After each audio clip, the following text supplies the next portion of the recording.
Monte Carmelo foi um local de um dos maiores confrontos da história de Israel entre o profeta Elias, lá em 1 Reis, no capítulo 18, e os falsos profetas, os falsos profetas de Baal. A gente encontra essa história em 1 Reis no capítulo 18 e em 1 Reis também no capítulo 19. E eu pensei assim uma reflexão sobre essa história. Claro que a gente não consegue ler todo o capítulo, né? Mas de maneira assim muito objetiva, resumindo esses dois capítulos, Elias era um profeta que ele combatia incansavelmente todo e qualquer tipo de idolatria. Assim era esse profeta. E num determinado momento, Elias já estava cansado, né, numa exaustão emocional, mental, por causa do estresse que o povo produzia nele. É um povo difícil, gente. Um povo difícil. Porque ele era um homem extremamente zeloso, um homem extremamente cuidadoso com as coisas do Senhor, né? Com as coisas de Deus. E ele estava já cansado porque o povo ficava discutindo para saber quem era Deus, se era Baal ou se era Deus. Essa era a discussão. E aí o texto diz que Elias então ele fez um desafio. Ele faz um desafio aos profetas de Baal. E o desafio qual era? O Deus que respondesse com fogo ao sacrifício seria o Deus verdadeiro. E diz o texto que através de uma oração, o fogo desceu dos céus. E o final dessa história é que todos disseram: só o Senhor é Deus. Só o Senhor. Será que a gente pode dizer isso todos juntos? Vamos lá? Só o Senhor é Deus. É assim que você crê também? Amém. Você tem experimentado milagres na sua vida? Deus tem abençoado você? Tem sido tão bom, né? Cada dia. A gente pode declarar todos os dias da nossa vida que só o Senhor é Deus. Só o Senhor é Deus. E aí então Elias estava já no auge do seu ministério. E o texto diz então que Jezabel, que era a mulher do rei, ela mandou matar Elias. Falou assim: Elias, eu vou te pegar, vou arrancar sua cabeça fora. Imagina só, ele no auge, vivendo uma grande experiência ministerial. E então ele recebe uma má notícia. Já aconteceu isso com você? Tá no auge, com a sua vida com Deus, coisas boas acontecendo, de repente, no meio do caminho, surge uma notícia ruim.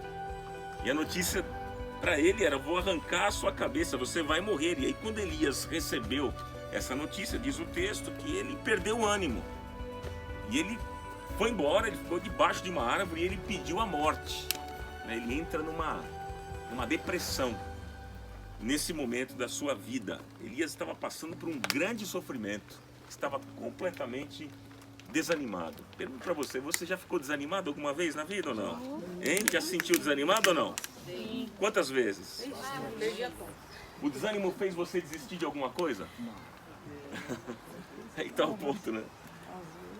Às vezes surgem sofrimentos, a gente sabe que o sofrimento faz parte do viver humano.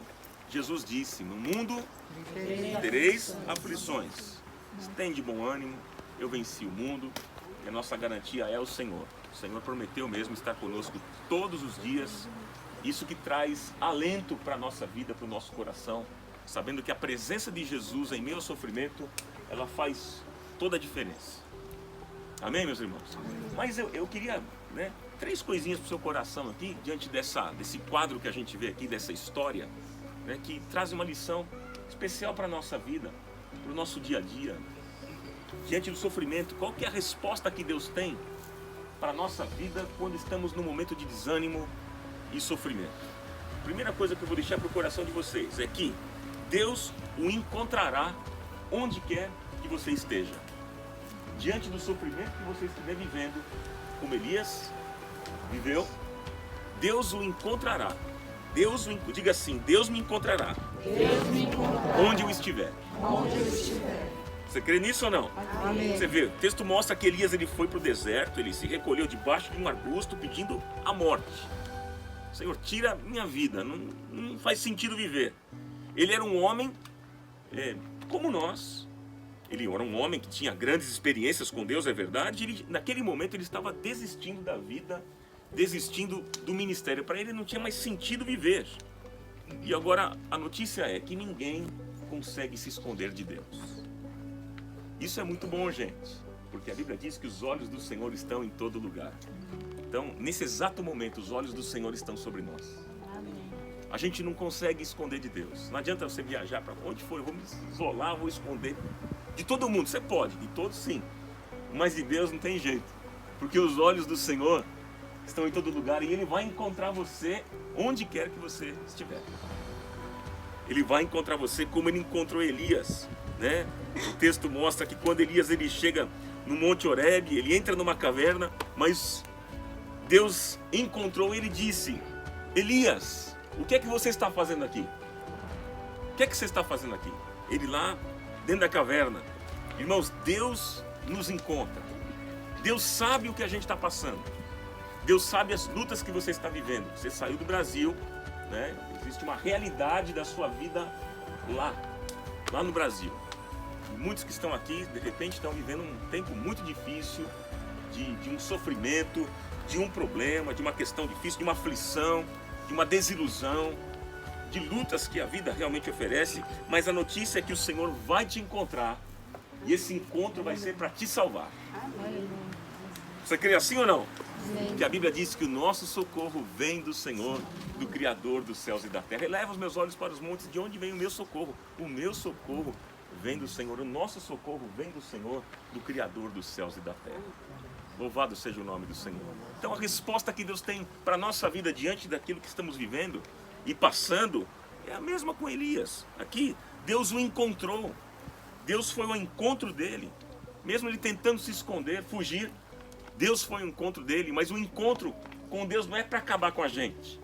Não é para terminar de esmagar a cana. Não. Mas é para salvar a gente. Para oferecer abraço. Para oferecer colo. Para enxugar as nossas lágrimas. O Espírito Santo Consolador se faz presente e Ele vai enxugar toda a lágrima que sai dos nossos olhos. Amém?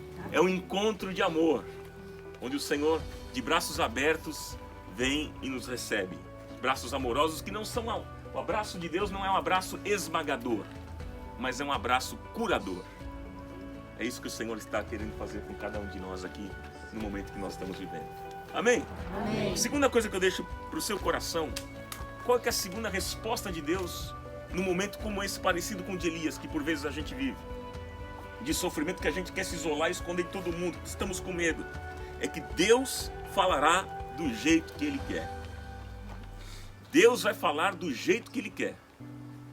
Porque a gente vê nessa história aqui, né, que com Elias, Deus não falou através do vento forte, Deus não falou através do terremoto, Deus falou com Elias através de uma, você lembra? De uma brisa suave. Porque o Senhor sabe qual é o melhor jeito de falar conosco. O Senhor sabe como é que Ele vai falar com você. Então, deixa eu dizer uma coisa a vocês. Esteja atento, atenta, pois a qualquer momento o Senhor vai visitar você de uma maneira muito especial. E essa visitação pode ser aqui nesta terra. Amém? Tenho certeza que nesse momento, até agora, nós estamos aqui quantos dias? Estamos... Já 3, 4, 3, é isso? Aqui. Israel 2, né? Nossa, o tempo parece que a gente... Vai ser uma semana. Vai ser uma semana. Mas eu tenho certeza que, ainda quando eu ouvi ontem, pessoas falando, eu fiz questão de provocar aquela nossa conversa no ônibus, do que havia chamado a atenção, né, nessa nossa estada aqui e tal. Eu vi alguns depoimentos. Eu tenho certeza que Deus já está visitando pessoas de maneira especial. A sua vinda nessa terra não é em vão. O Senhor vai te encontrar, vai te visitar de uma maneira especial. Ele quer mudar a sua vida, Ele quer pontuar a sua história, e basta uma palavra só do Senhor nessa sua vinda a Israel. Se você ouvir apenas uma palavra que o Senhor lhe der, a sua vida vai ser totalmente transformada. Louvado seja o nome do Senhor. Amém? Amém? Mas uma terceira coisa que a gente consegue aprender aqui dentro dessa história é que Deus vai continuar dando a nós sentido à vida. Veja, eu falei que Deus vai encontrar a gente onde a gente estiver. Os olhos do Senhor estão em todo lugar. A gente não consegue fugir da presença de Deus. E esse encontro é um encontro bom, porque é um encontro que vai nos curar, vai nos ajudar, vai nos salvar. Falei que Deus, Ele vai falar do jeito que Ele quer. E a maneira como Deus fala é sempre para trazer ânimo. Sempre assim. Palavras de vida eterna. ponto de Pedro falar, para quem iremos nós, né? Só tu tens palavras de vida eterna. As palavras de Jesus transformam a nossa vida. E agora, Deus continua dando um sentido à nossa vida. Essa é a terceira coisa que me chama muita atenção, né? Deus vai mostrar que a sua vida e o seu trabalho até hoje não foram em vão. Aleluia, queridos. Você vê, embora Elias, ele achava que tudo aquilo que ele tinha feito até então, né, o sucesso ministerial dele, da vida dele, da carreira dele, parecia ser um homem bem sucedido, mas de repente ele olha para tudo aquilo e ele fala, será que valeu a pena? Eu fiz tanta coisa boa, acho que a gente já teve esse sentimento com a gente, não é não, meus irmãos? Poxa, eu fiz tanta coisa, tenho servido ao Senhor, tenho me doado, vale a pena? Para chegar num sofrimento como esse, para eu ter que me isolar. Mas sabe, meus irmãos, Deus, em outras palavras, estava dizendo o seguinte, olha Elias, ainda há 7.000 fiéis que não se dobraram a Baal. Ainda há, em outras palavras, Elias, o seu trabalho, Elias, não foi em vão. Elias, o seu trabalho deu fruto. A sua mensagem, aquilo que você falou, foi ouvido. Sua mensagem foi aceita. 7.000 se conservaram fiéis a mim por causa de você, Elias. Por causa do seu trabalho profético. O seu trabalho não foi em vão. Não foi em vão. Então, assim vai acontecer na minha vida e na sua vida. Deus disse mais a ele. Deus disse mais. Levanta-te, Elias. Aquele momento de prostração que ele estava. Deus trouxe uma palavra de ânimo e disse, Elias, está na hora de você levantar. Está na hora de você comer. Quando a gente fala de comer, é se alimentar, para nós o sentido que a gente pode dar, é se alimentar da palavra. Porque é a palavra que produz vida. É a palavra que produz fé. Que vai produzir fé no seu coração, não é conversa fiada. Não é pensamento positivo. Vamos pensar positivo para produzir fé. Não, o que produz fé é o conhecimento da palavra. Amém? Amém. Através do conhecimento, através da minha meditação com a palavra, isso vai produzir fé no meu coração. E Deus estava dizendo ali para Elias, Elias, chega, agora está na hora de você se levantar. Se levante, come, porque longa será a tua jornada.